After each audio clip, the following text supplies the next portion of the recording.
तो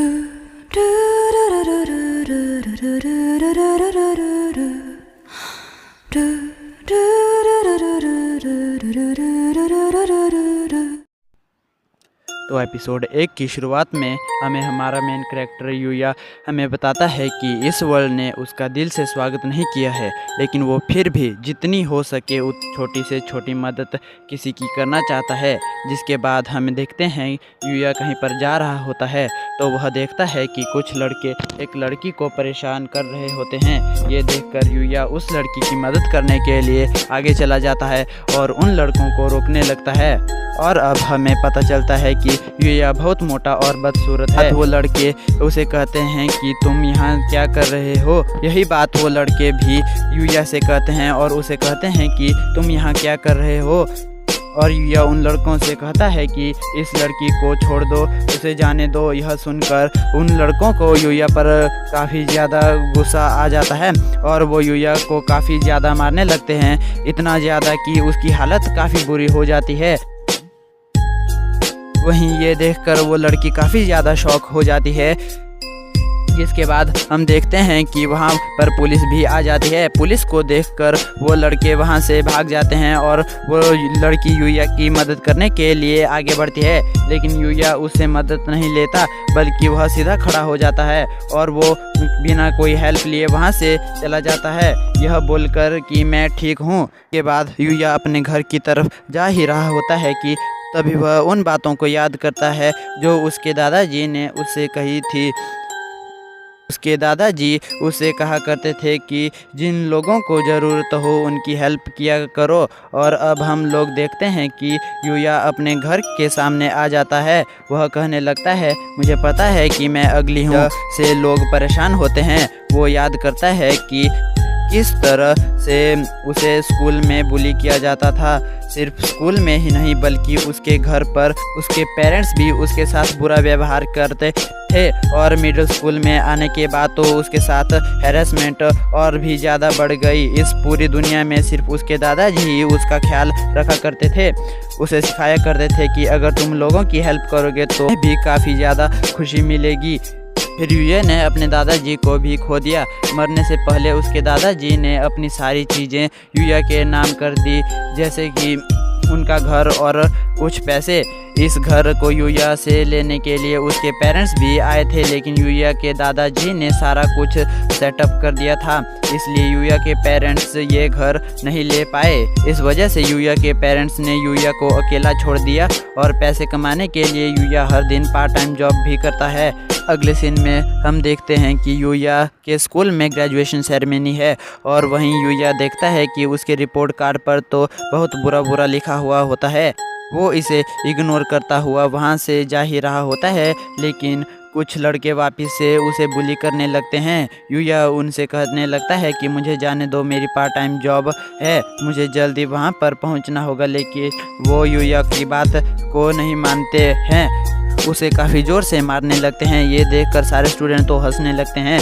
वहीं यूया के भाई बहन तो यूया को बचाने के लिए आगे तक नहीं आते, वो दोनों तो बस वैसे ही खड़े रहते हैं। जिसके बाद हम देखते हैं कि पीटते पीटते यूया बेहोश हो जाता है। तो जब वह उठता है तो पता चलता है कि शाम हो गई है। वह अब अपनी पार्ट टाइम जॉब पर जाने लगता है, लेकिन अब काफ़ी ज़्यादा लेट हो चुकी होती है। इस वजह से वह यूया को काम से निकाल देते हैं और अब यूया रात को अपने घर पहुंचता है तो वो डिनर करने लगता है। डिनर में वह काफ़ी ज़्यादा चीप खाना खाता है। डिनर करने के बाद वह अपने हाथ धोने के लिए वॉशरूम जाता है, लेकिन जैसे ही अपनी शक्ल शीशे में देखता है तो वो काफ़ी ज़्यादा गुस्से में शीशे को ही तोड़ देता है। उसके हाथ में भी चोट लग जाती है और रोकर कहता है अब आखिर मैं करूं तो करूं क्या। तभी अचानक से जिस दीवार पर उसने हाथ रख रखा होता है तो वो दीवार ही खुल जाती है, यानी कि वहाँ एक सीक्रेट पैसेज होता है। जब वह उस दरवाजे से अंदर जाता है तो देखता है कि वहाँ तो एक सीक्रेट पैसेज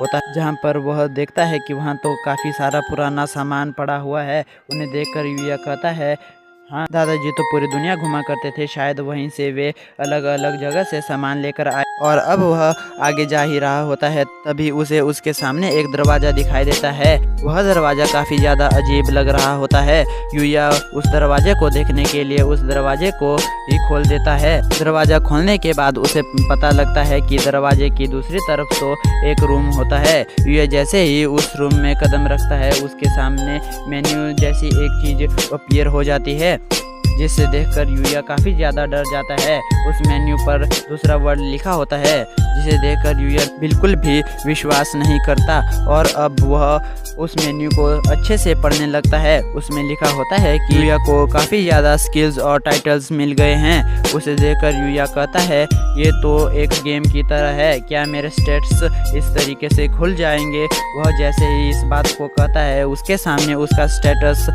आ जाता है। उस पर लिखा होता है कि यूया अब सिर्फ लेवल 1 का है। उसे देखकर यूया डिप्रेस हो जाता है और कहता है, क्या इतना कम लेवल? जिसके बाद यूया विंडो खोलकर बाहर का नज़ारा देखता है और वह काफ़ी ज़्यादा शॉक हो जाता है और अब उसे यह रियलाइज़ हो जाता है कि वह तो एक दूसरे वर्ल्ड में ही आ गया है। जिसके बाद वो पीछे मुड़ता है तो उसे टेबल पर एक लेटर मिलता है। उस लेटर को वह उठाता है और पढ़ने लगता है, लेकिन लेटर पर जिस लैंग्वेज में लिखा हुआ होता है वह यूया को समझ नहीं आती। तभी अचानक से यूया की एक स्किल एक्टिवेट हो जाती है। इस स्किल से यूया किसी भी लैंग्वेज को पढ़ और लिख सकता है और अब इस स्किल्स को एक्टिवेट करने के बाद यूया उस लेटर को पढ़ने लगता है। उसे पढ़ने के बाद यूया समझ जाता है कि इस लेटर को इस घर के मालिक ने लिखा था, जो कि मरने वाला था। उस लेटर में मालिक ने लिखा था कि मेरे मरने के बाद जिस किसी को भी यह घर मिलेगा वह पर्सन इस घर का नया मालिक बन जाएगा और इस घर में जितनी भी चीज़ें होंगी वह उस पर्सन की हो जाएंगी और इस घर के ऊपर एक प्रोटेक्शन मैजिक लगा हुआ है। इसका मतलब है कि यूया के अलावा इस घर में कोई भी अंदर नहीं आ सकता। यूया काफ़ी कंफ्यूज हो जाता है और कहने लगता है, आखिरकार इस घर का मालिक था कौन जो कि मैजिक यूज़ कर सकता था? फिर यूया वहाँ पर पड़े वेपन्स में से एक तलवार उठा लेता है। उसके स्टेटस चेक करता है। उसके स्टेटस चेक करने के बाद पता लगता है कि वह तलवार तो काफ़ी ज़्यादा पावरफुल होती है। उसे देखकर यूया कहता है कि यह तलवार काफ़ी ज़्यादा ही खतरनाक है, जितना मैंने सोचा भी नहीं था। और अब अगले सीन में हम लोग देखते हैं कि यूया उस घर से बाहर निकलता है और वो बाहर देखकर बहुत खुश हो जाता है, क्योंकि उसे काफ़ी ज़्यादा जगह मिली होती है प्रैक्टिस करने के लिए। वह तलवार यूज करता है लेकिन उसे तलवारबाजी नहीं आती, जिसके कारण से वह ज़मीन पर गिर जाता है। तभी अचानक से उसे तलवारबाजी की एक स्किल मिल जाती है। उसे देखकर यूया काफ़ी ज़्यादा कंफ्यूज हो जाता है और वह कहता है, क्या मुझे स्किल्स इसलिए जल्दी जल्दी मिल रही है क्योंकि मैं दूसरे वर्ल्ड से हूँ? फिर हम लोग देखते हैं जैसे ही यूया इधर से उधर दौड़ता है, उसे एक वेपन मिल जाता है और अब इस तरीके से इधर से उधर चलने के बाद उसे काफ़ी ज़्यादा स्किल्स और वेपन मिल जाते हैं, जो कि काफ़ी ज़्यादा खतरनाक है। तभी उसे एक और स्किल मिल जाती है जो कि ट्रू मार्शल आर्ट होती है, जिससे जितनी भी मार्शल आर्ट होती है वो सारी सीख जाता है। और अब अगले सीन में हम लोग देखते हैं यूया सारे वेपन्स को अपने आइटम बॉक्स में डाल रहा होता है। वो उनको अंदर डाल ही रहा होता है। तभी उसे पीछे से एक आवाज़ आती है और पता लगता है कि उस पर हमला करने के लिए एक काफ़ी बड़ा ऑर्ग उसकी ओर दौड़ कर आ रहा है। वह ऑर्ग जैसे ही उस घर के फेंसेस को टच करता है वो वहीं पर रुक जाता है। वो एक तरीके से ब्लॉक होने लगता है। यह देखकर यूया समझ जाता है कि ये उस प्रोटेक्शन का कमाल है। इसका मतलब उसके अलावा इस घर में कोई और एंटर भी नहीं कर सकता। तभी अचानक से वो ऑर्ग एक काफ़ी बड़ा पेड़ उठाकर यूया की तरफ फेंक देता है, लेकिन फिर से वही होता है, प्रोटेक्शन की वजह से वह पेड़ वहीं पर रुक जाता है। तभी यूया ये नोटिस करता है कि उसके हाथ में एक स्पीयर होता है। उससे देखकर वह सोचने लगता है कि क्या मैं इससे हमला करूं, और वो यह डिसाइड करता है कि वो अब इस स्पीयर से उस ऑर्ग पर हमला करेगा। यह अब काफ़ी तेजी से उस स्पीयर को उस ऑर्ग की तरफ फेंक देता है। वो स्पीयर काफ़ी ज़्यादा स्ट्रांग और स्पीड में होता है, जिससे वह स्पीयर उस ऑर्ग के बीच में से निकल जाता है। और अब वह ऑर्ग के ख़त्म होने के बाद यह सीधा लेवल 100 तक लेवल अप हो जाता है। साथ ही साथ उसे उस ऑर्ग से काफ़ी ज़्यादा आइटम भी मिल जाते हैं जो उस ऑर्ग को मारने पर ड्रॉप हुए थे। युया अब एक एक करके उन सभी आइटम्स को चेक करने लगता है और उसे पता लगता है कि यह सारे आइटम काफ़ी ज़्यादा पावरफुल हैं। अब अगले सीन में हम लोग देखते हैं युया वापस उस रूम में आ जाता है। वह कहने लगता है कि मैं काफ़ी ज़्यादा थक गया हूँ, मुझे घर वापस जाना चाहिए। और वह वहाँ से जा ही रहा होता है, उसके सामने एक मेन्यू खुल जाता है जिसके अंदर कैश आउट लिखा हुआ होता है। उस ऑर्ग को मारने से उसे जो आइटम मिले होते हैं उनके बदले में युया को 1.5 मिलियन येन मिल जाते हैं। यह देखकर युया काफ़ी ज़्यादा हैरान हो जाता है। अब अगले सीन में हम लोग देखते हैं युया अपने घर वापस आ जाता है, जहाँ पर उसे अपनी बॉडी में काफ़ी ज़्यादा पेन फील हो रहा होता है। उसकी बॉडी का स्ट्रक्चर बदलने लगता है, उसके बॉडी के अंदर के सेल्स और न्यूक्लियस भी बदलने लगते हैं। जिसके बाद हम लोग देखते हैं सुबह हो जाती है। युया देखता है कि उसकी बॉडी में तो चेंजेस हो चुके हैं, उसके तो 6 पैक भी आ जाते हैं और अब वो काफ़ी ज़्यादा हैंडसम भी हो जाता है। लेकिन वह अपना चेहरा भी नहीं देख पाता क्योंकि उसने तो शीशा ही तोड़ दिया था। युया को अब नए कपड़े भी मिल जाते हैं और अब अगले सीन में हम लोग देखते हैं कि युया अब वापस से दूसरे वर्ल्ड में आ जाता है, जहाँ पर वो नोटिस करता है उसकी आंखें तो काफ़ी ज़्यादा तेज हो गई हैं। तो अपने घर के आसपास देखता है तो उसे पता लगता है कि वहाँ तो ऐसी हर्ज उगी हुई है जो पूरी तरह से किसी को भी ठीक कर सकती है। तभी अचानक से हम लोग देखते हैं कि युया के ऊपर हमला करने के लिए एक स्लाइम आ रहा होता है। तब युया उससे लड़ने के लिए अपनी इन्वेंट्री से उसी स्पीयर को बाहर निकाल लेता है और अब वो काफ़ी इजीली उस स्लाइम को मार देता है। उस स्लाइम से उसे काफ़ी ज़्यादा आइटम्स और एक जेली भी मिलती है और एक नेकलेस भी मिलता है जो कि काफ़ी रेयर है। युया अब उस नेकलेस को पहन लेता है। अब अगले सीन में हम देखते हैं कि युया को उन आइटम्स के बदले में 5 लाख येन मिलते हैं और अब वो अपने वर्ल्ड में वापस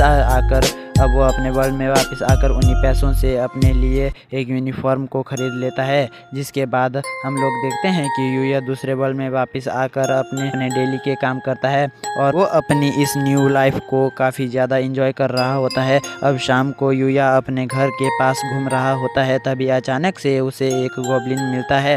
वो उसे इजीली रोक लेता है। युया समझ जाता है कि ये गॉब्लिन नॉर्मल गॉब्लिन नहीं है, यह तो एक इलाइट गॉब्लिन है। वो अब उससे लड़ने लगता है और वो अपना स्पीयर बाहर निकालकर उस गॉब्लिन का सर उसके धड़ से अलग कर देता है। अब युया उस गॉब्लिन से हुए ड्रॉप्ड आइटम को अपनी इन्वेंट्री में रख रहा होता है और कहने लगता है कि पता नहीं क्यों इस बार मेरा लेवल अप नहीं हुआ। युया अभी थोड़ा डरा हुआ होता है क्योंकि कल से उसके स्कूल वापस से शुरू होने वाले हैं और अब सीन शिफ्ट होता है जहां पर युया अपने स्कूल जा रहा होता है। तब सभी लोग उसको देखकर काफ़ी ज़्यादा हैरान हो रहे होते हैं। वहीं पर सारी लड़कियां तो उसकी दीवानी हो जाती है क्योंकि युया अब काफ़ी ज़्यादा हैंडसम हो गया होता है और अब युया अपनी क्लासरूम में होता है। तभी वही लड़के जो युया को हमेशा बुली करते थे वो युया के पास आकर कहते हैं, तुम न्यू स्टूडेंट हो क्या? तुम्हारा चेहरा हम पहली बार देख रहे हैं। तभी युया उनसे कहता है कि तुम ये क्या बात कर रहे हो, मैं तो वही हूँ युया तेंजो।